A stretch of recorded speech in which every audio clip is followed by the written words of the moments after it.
Hello friends, આપણે પર્યાવરણીય રસાયણ વિજ્ઞાનનું યુનિટ ચાલુ છે, કન્ટિન્યુ કરીએ. 1900થી પ્રશ્નો લીધા હતા. આગળ જો 20મો પ્રશ્ન. સલ્ફર ડાયોક્સાઇડ એ વનસ્પતિમાં ખાલી જગ્યા ક્લોરોફિલનો નાશ કરે છે, પ્લાઝ્મોલાઇસિસ કરે છે, ગોલ્ગી કાયનો નાશ કરે છે. આ પ્લાઝ્મોલિસિસ, લાઇસિસ એટલે પ્લાઝ્મોલિસિસ, આ બાયોલોજીનો શબ્દ છે. તમારે કદાચ ડિટેલમાં જાણવું હોય તો બાયોલોજી ટીચરને પૂછજો.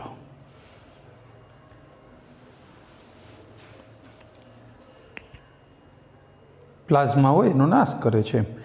અને ક્લોરોફિલ, જવાબ આપણો આવશે ક્લોરોફિલનો નાશ કરે છે. સફેદ લીટા થઈ જાય પાંદ ઉપર, જે ગ્રીન કલરનું ક્લોરોફિલ નાશ પામે એટલે પાંદડું સફેદ થઈ જાય. લીટા થાય પહેલાં સફેદ, વધારે પછી પ્રમાણ હોય તો સફેદ લીટાને બદલે પાંદડું પણ એવું થઈ જાય, એવું બને.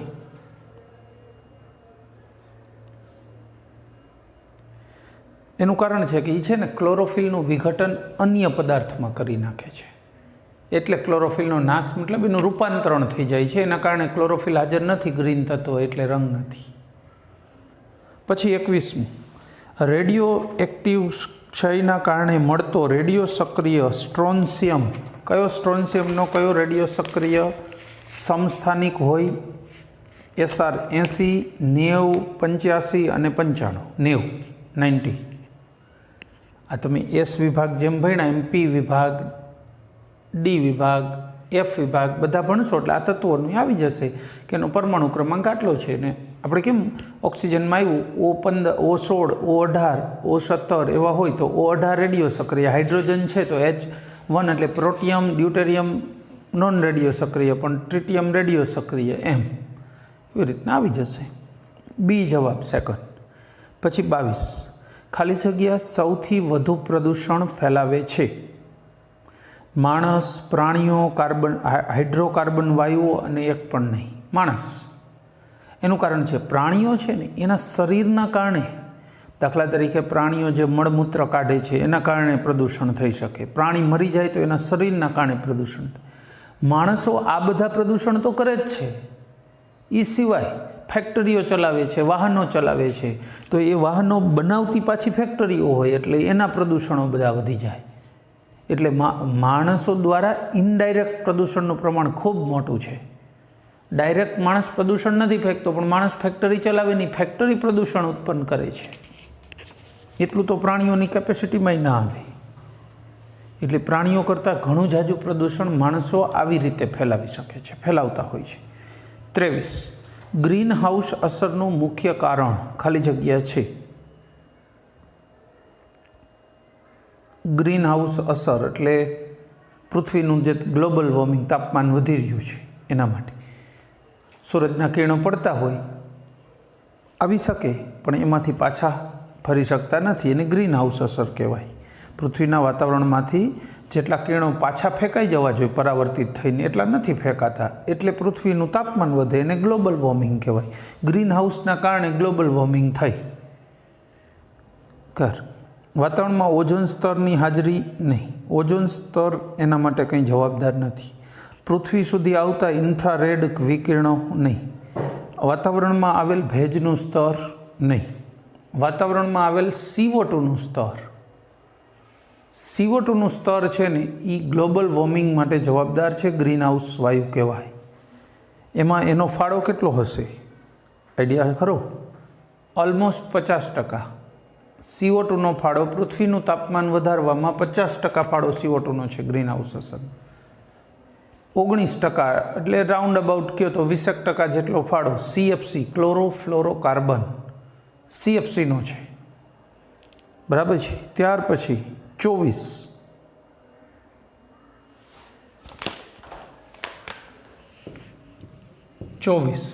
શું છે? હેલ્લા કોષો. જીવવિજ્ઞાનમાં આ હેલ્લા કોષો શું છે? કેન્સર સંશોધન પ્રયોગશાળામાં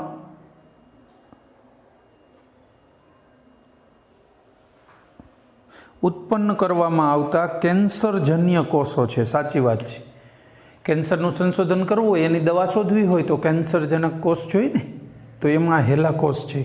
એને સર્વિકલ કેન્સર કોષ પણ કહેવાય, એક પ્રકારનું કેન્સરસ કોષ, પણ એ કેન્સરનો પ્રકાર કયો? સર્વિકલ કેન્સર, સ્કિન કેન્સર, સાદી ભાષામાં ચામડીનું કેન્સર.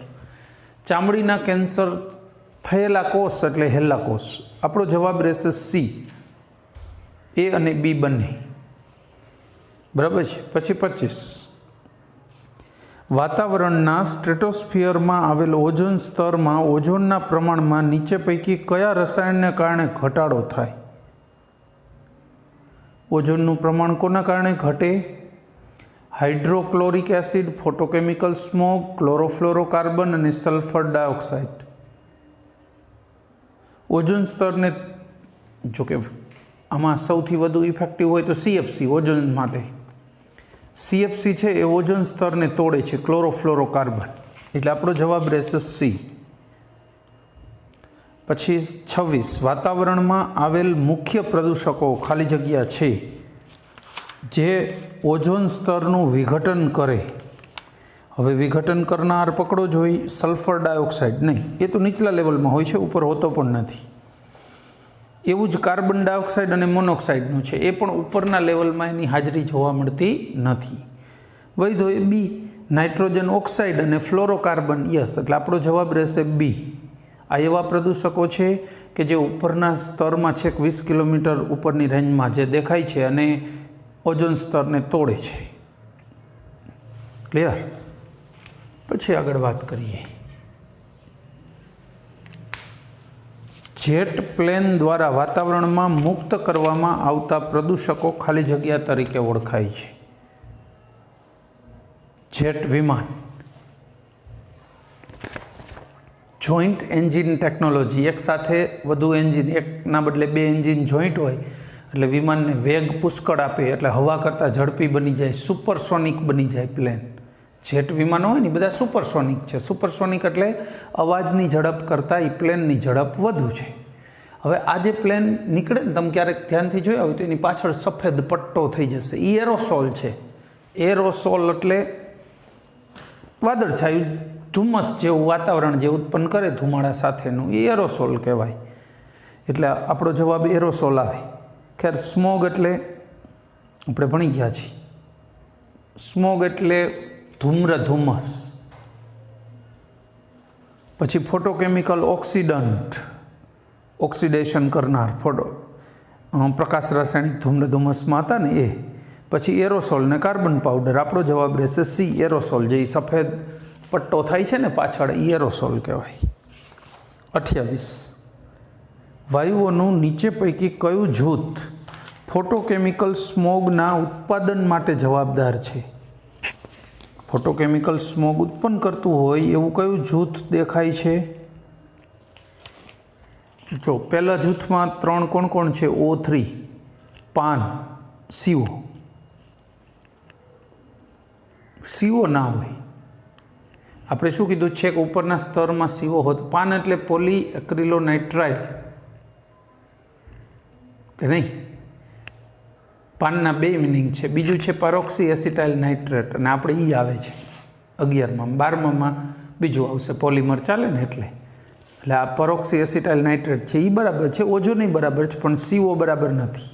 બીજામાં એ HCA નો હોવું જોઈએ. ફોટોકેમિકલ સ્મોગમાં NO2 હોય, પાન હોય અને O3 હોય. એટલે આપણો જવાબ રહેશે ઈ, 5મો. બરાબર. ચોપડી મેં જો કે આપ્યું ફોટોકેમિકલ સ્મોગવાળું જે આપ્યું ને, પ્રકાશ રાસાયણિક ધૂમ્રધુમ્મસ, એને ઇંગ્લિશમાં ફોટોકેમિકલ સ્મોગ કહેવાય. આ એવા કોમન શબ્દો છે કે ગુજરાતી મીડિયમવાળા બાળકોએ પણ ઇંગ્લિશ મીડિયમના આ શબ્દો યાદ રાખવાના જ છે. પછી 29, હાલના સમયમાં ગ્રીન હાઉસ વાયુઓનું પ્રમાણ વધવાનું કારણ નીચે પૈકી કયું છે? રેફ્રિજરેટરનો ઉપયોગ કરે એટલે CFC. ફ્રીજમાં વપરાય, આજે નહીં તો કાલે ગમે ત્યારે લીકેજ થશે ત્યારે CFC હવામાં જ જવાનું ફ્રીજમાંથી. બરાબર. પછી તેલ અને કોલસાના દહનમાં વધારો, આ સાચી વાત છે, એ પણ છે. અને જંગલોનો નાશ. તો જવાબ રહેશે ડી, આપેલા તમામ. આ બધાય કારણો છે કે જેના કારણે હવામાં કાર્બન ડાયોક્સાઇડ, હવામાં CFC આવા વાયુઓનું પ્રમાણ વધી ગયું. ચલો ઓકે, ત્યાર પછી વાત કરીએ 30મું. નીચે પૈકી કઈ રીતે દિલ્હી જેવા શહેરમાં પ્રદૂષણને સારી રીતે નિયંત્રિત કરી શકાયું છે? ચલો, કઈ ટેકનિક છે કે પ્રદૂષણ સારી રીતે નિયંત્રિત થઈ ગયું દિલ્હીમાં અથવા કરી શકાય? યોગ્ય સિવેજ પ્રણાલી અને ઉદ્યોગો દ્વારા ઉત્પન્ન થતા રસાયણોનો યોગ્ય નિકાલ કરીને.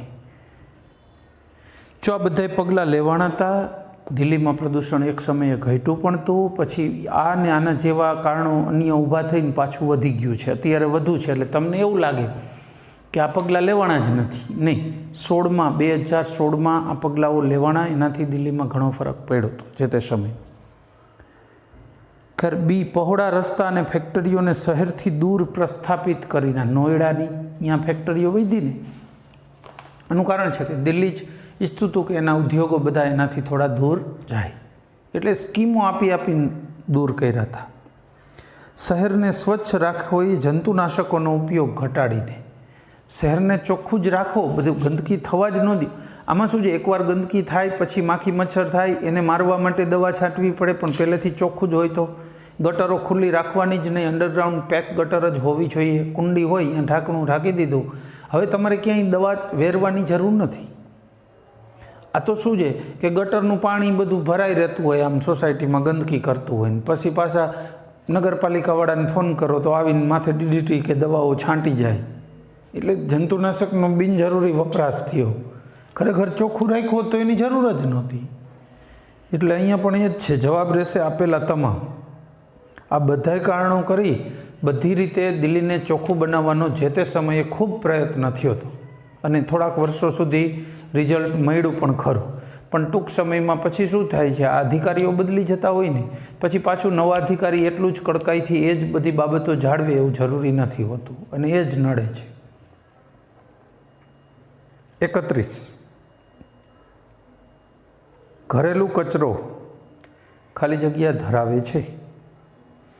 જૈવ અવિઘટનીય પ્રદૂષકો, જૈવ વિઘટનીય પ્રદૂષકો, હાઇડ્રોકાર્બન અને એક પણ નહીં. આપણો જવાબ શું રહેવાનો છે? ઘરેલું કચરામાં શું હોય? જૈવ વિઘટનીય પ્રદૂષકો હોય. બપોરે ગીસોડાનું શાક બનાવ્યું તો એના છોતરા, કારેલાનું શાક બનાવ્યું, રીંગણાનું શાક બનાવ્યું તો ડીટિયા, બટાકાનું શાક બનાવ્યું તો એની ફોતરી. ટૂંકમાં વેસ્ટેજ જે કાંઈ છે, બપોરે જમી લીધું, હવે જે વૈધું ઘટ્યું છે એ. ઇન શોર્ટ, વેસ્ટેજ એવો પદાર્થ હશે કે જે વિઘટન તો આરામથી થઈ જાય. કદાચ પશુઓ રાખતા હોય તો પશુઓને નાખેલું ઘાસ જેને નથી ખાધું, બગાડ્યું છે એવું, પણ એ વિઘટનીય છે. તો ટૂંકમાં જે ઘરેલું કચરો હોય એ બધો જૈવ વિઘટનીય જ હોય. બી જવાબ. પછી 32. કયા વિસ્તારમાં ઓઝોન હોલ વધુ છે? મતલબ જ્યાં જોવા મળ્યો પહેલાં વહેલો ઓઝોન હોલ, એટલે આખો હોલ નથી થઈ ગયો. ઓઝોન હોલ એટલે એન્ટાર્કટિકા પાસે વૈજ્ઞાનિકો એના સંશોધન માટે ગયા હતા. ભેગા વનસ્પતિના છોડ જે લઈને ગયા હતા એ છોડ બળી ગયા ઉછરવાને બદલે, પાણી પાવા છતાં. એટલે એને ડાઉટ ગયો કે ભાઈ આ કેમ બળી જાય છે. પછી એને UV કિરણોની માત્રા માપી તડકામાં, તો એને ખબર પડી કે આમાં UV કિરણોની માત્રા વધુ આવી રહી છે. હવે જે ઓઝોન સ્તર UV કિરણોને રોકવું જોઈએ, ન રોકે તો જ વધુ માત્રા નીચે આવે ને. એટલે જે માત્રા હતી ને એના ઉપરથી એમણે ગણતરી કરીને તાર્યું કે 33% જેટલો ઓઝોન સ્તર પાતળું થઈ ગયું છે. ક્યાં? એન્ટાર્કટિકાની ઉપર 3 થી 5 કિલોમીટરના એરિયા. બરાબર છે. આ પૃથ્વી આમ ફરતી હોય ને તો હારે જે એનું વાતાવરણ છે ને એ ફરતું હોય, એટલે અમુક ચોક્કસ જગ્યાએ જ ઘટ વધારે દેખાય. બધે આમ મિક્સ નથી થઈ જતું. જો સ્થિર વાતાવરણ હોત તો વાયુઓ ગતિશીલ છે, એક જગ્યાએ પાતળું ને એક જગ્યાએ જાડું, એવું શક્ય નહોતું. પણ વાતાવરણ ગતિશીલ છે પૃથ્વીની બાજુમાં, એના કારણે આવું જોવા મળે કે એન્ટાર્કટિકાની ઉપર ઓઝોન સ્તર પાતળું થઈ ગયું હતું. અત્યારે શું છે, આપણું જે ઓવરઓલ ઓઝોન સ્તર હોય એ થોડુંક પાતળું થયું, પણ એન્ટાર્કટિકા ઉપર તો 33% ઘટાડો. જો એટલો ઘટાડો થાય તો માણસોને તો ચામડીનું કેન્સર, મેલેનોમા થઈ જાય, ચામડી પાતળી થઈ જાય, જીર્ણ થઈ જાય, ઘણા તકલીફો તો થઈ શકે છે. ખેર, એટલે આપણો જવાબ કયો રહેશે? બી, એન્ટાર્કટિકા. ચલો પછી 33, ખાલી જગ્યા પ્રદૂષક ઇન્ડિકેટર છે. પ્રદૂષક હાજર છે, એની હાજરી એટલે ઇન્ડિકેશન કરે છે, બતાવે છે કે ભાઈ અહીંયા પ્રદૂષક હાજર છે. ફર્ન્સ, લીવરવર્ટ્સ, હોર્નવર્ટ્સ, લાઇકેન. લાઇકેન, એપિફાઇટિક લાઇકેન, ટૂંકમાં લાઇકેનના પાન છે ને સફેદ થઈ જાય હવામાં, જેવું SOxનું પ્રદૂષણ સહેજ પણ વધે ને માત્રા, એટલે તરત એ પાન ઉપર સફેદ લીટા વધારે વધે તો સફેદ થતું જાય, એટલે આપણને ખ્યાલ આવી જાય કે અહીંની હવામાં SOx વધુ છે. તો એને જૈવિક ઇન્ડિકેટર કહેવાય. બરાબર ને? સજીવ એવું પદાર્થ, સજીવ હોવા છતાં એના ઉપરથી આપણે જાણી શકીએ કે એટમોસ્ફિયરમાં SOxનું પ્રમાણ વધ્યું છે. ચાલો, ત્યાર પછી આગળ વાત કરીશું. 34મો પ્રશ્ન, લેડ, પીબી, ખાલી જગ્યા છે. ભાઈ લેડ ભારે ધાતુ જ કહેવાય, જમીનનો પ્રદૂષક હોવો જોઈએ, પણ પ્રોબ્લેમ એવો છે કે પેટ્રોલમાં પુષ્કળ વપરાણું ટેટ્રાઇથાઇલ લેડ, આપણે લાસ્ટ લેક્ચરમાં વાત આવી હતી અને આગળ જે તે સમયે ચેપ્ટર ભણાવ્યું ત્યારે બી આવ્યું હતું. બરાબર? તો એ ટેટ્રાઇથાઇલ લેડ જે પેટ્રોલમાં વપરાણું એન્ટી નોકિંગ એજન્ટ તરીકે, પેટ્રોલનો ધુમાડો તો હવામાં ભળે એટલે લેડ ભળ્યું હવામાં, અને લેડે જે જમીનનું પ્રદૂષક હોવું જોઈતું હતું એને બદલે એ હવાનું પ્રદૂષક બની ગયું માણસોના આવા અવિચારી પગલાંના કારણે. તો આજે લેડ હવામાં એનું પ્રમાણ જોખમકારક છે. જમીનમાં ભળે તો શું થાય? જમીન આપણે કંઈ શ્વાસમાં લેવાના નથી. જમીનમાં તો છોડ ઉગશે, એમાં કદાચ માઇનોર દાખલ થશે, તેનો જે દાણો છે એ આપણે ખાવાના, આખો છોડ નહીં. એટલે કહેવાનો મતલબ એની બહુ ઓછી માત્રા આપણા સંપર્કમાં આવશે. જ્યારે હવામાં હશે નહીં તો એ તો શ્વાસમાં ડાયરેક્ટ આપણે શું કરીએ છીએ દરરોજની 10, 12, 15 લીટર હવા અંદર બહાર કરી છે દરરોજ, વધારે કરતા હશું. બરાબર ને? તો લેડ છે ને એ એર પોલ્યુટન્ટ ગણાય છે, હવા પ્રદૂષક છે.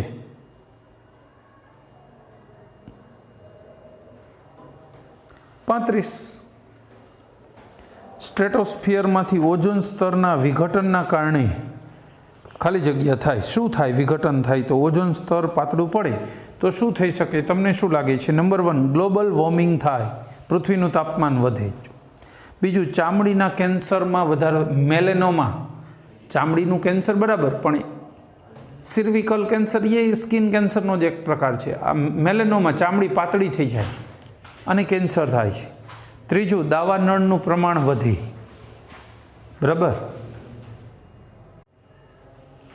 અને આપેલ તમામ શું લાગે છે? ઓઝોન સ્તર પાતળું થાય તો આમાંથી શું થઈ શકે? બધું, આપેલા તમામ બધું થઈ શકે. ચામડીનું કેન્સર થાય, પૃથ્વીનું તાપમાન વધે, દાવાનળ, દાવાનળ એટલે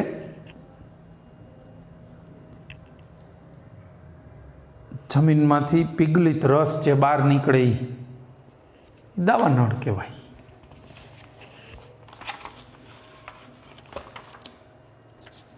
ડી જવાબ આપેલા તમામ. 36,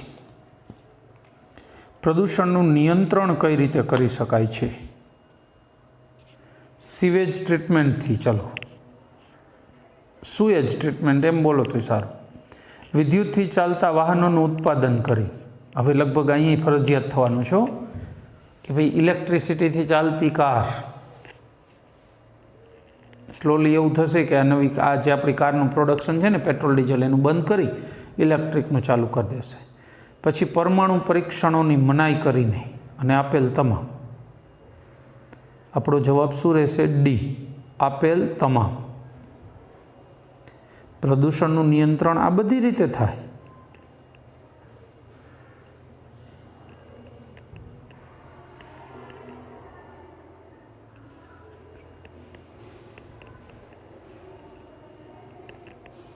ડી જવાબ.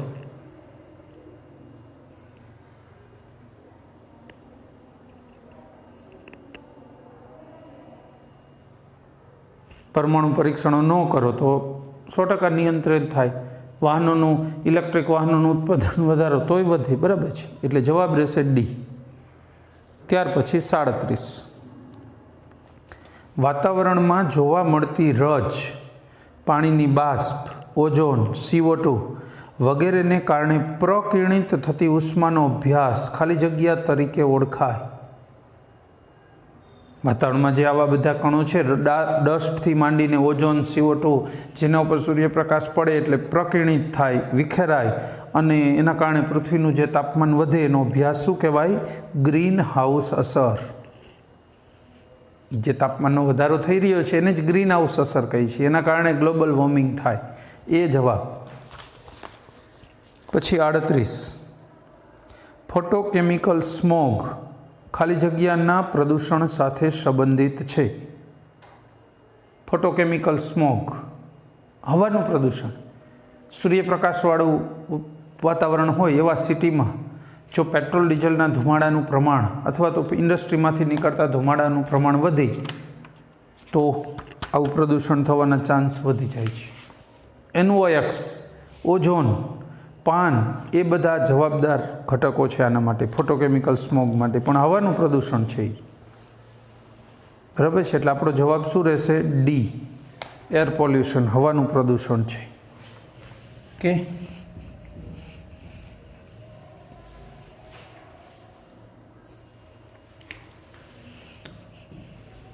પછી 39 ખાલી જગ્યાના કારણે તાજમહલને નુકસાન થાય છે. તાજમહેલ પીળો પડી રહ્યો છે ભાઈ, કોના કારણે?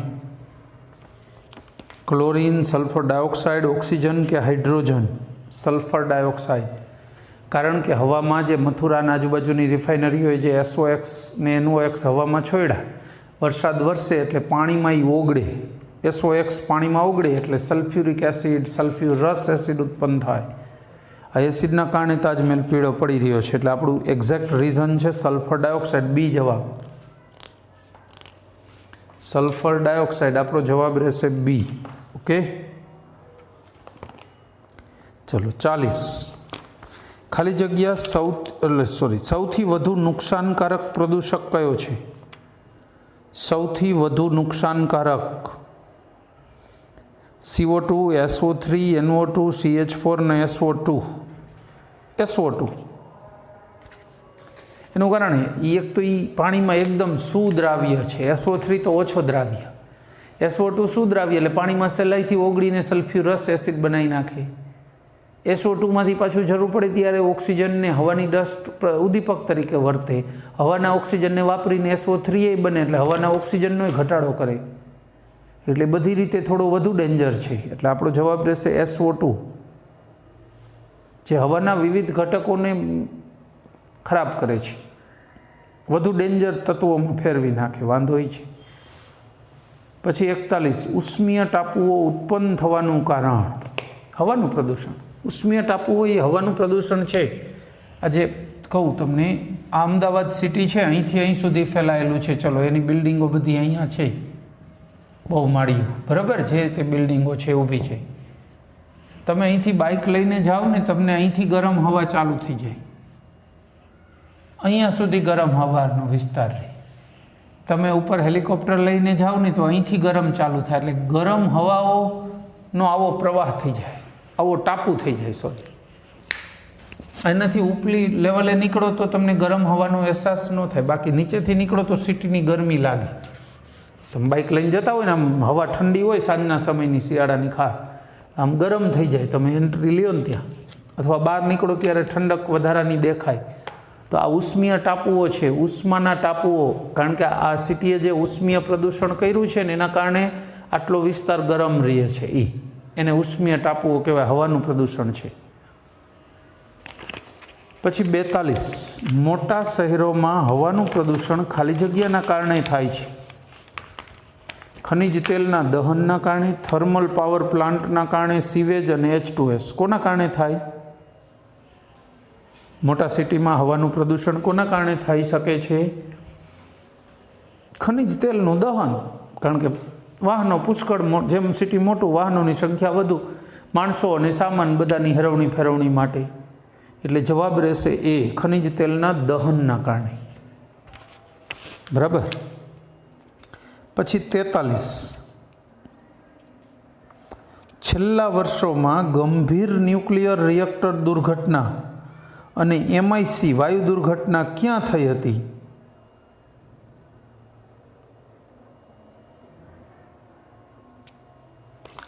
ગંભીર ન્યુક્લિયર દુર્ઘટના ચેર્નોબિલ સિટીમાં, યુક્રેનમાં આવ્યું છે. ચેર્નોબિલ યુક્રેન એ સમયે રશિયાનો ભાગ હતું. બરાબર. પણ આને યુક્રેન સ્પેશિયલ નામ આપી દીધું એટલે તો આપણે એ લઈ શકાય. 1986માં યુક્રેન. અને MIC એટલે મિથાઇલ આઇસોસાયનાઇડ. આ મિથાઇલ આઇસોસાયનાઇડ ક્યાં લીકેજ થયો તો? ભોપાલમાં, ભોપાલ ગેસ કાંડ. પાણીમાં ઓગળ્યો તો ને એના કારણે ઝેરી વાયુ, જે ઝેરી વાયુ ઉત્પન્ન થયો અને 2500 માણસોને મારી નાખ્યા સરકારી આંકડા મુજબ. બાકી ખરેખર આંકડો મોટો બી હોઈ શકે છે. એમાં શું હોય, જે નોંધાણા હોય એ સરકારી આંકડે હોય. અમુક જે આખું ફેમિલી સાફ થઈ ગયું નથી નોંધાણું, એવું બની શક્યું હોય કદાચ આજુબાજુમાં. એટલે આપણો જવાબ રહેશે યુક્રેનને ભોપાલ આવતું હોય એવું. જો બી સેકન્ડ, યુક્રેનમાં 1986 અને ભોપાલમાં 1984. બરાબર. ભોપાલ ગેસ ટ્રેજેડી ક્યારે થઈ હતી? 2 ડિસેમ્બરની રાત્રે 1984. અને Chernobyl April 26, 1986. Nuclear power reactor, એમાં શું હતું? એ લોકો અખતરા કરતા હતા. પાવર રિએક્ટર હોય ને, યુરેનિયમના બદલે અન્ય બળતણ ચાલે કે કેમ, એના એ અખતરા કરતા હતા. અખતરા કરતા હતા એટલે શું, એને ઓટોમેટિક જે સિસ્ટમો હોય, સેફ્ટી સિસ્ટમ, એ બંધ કરી દીધી હતી.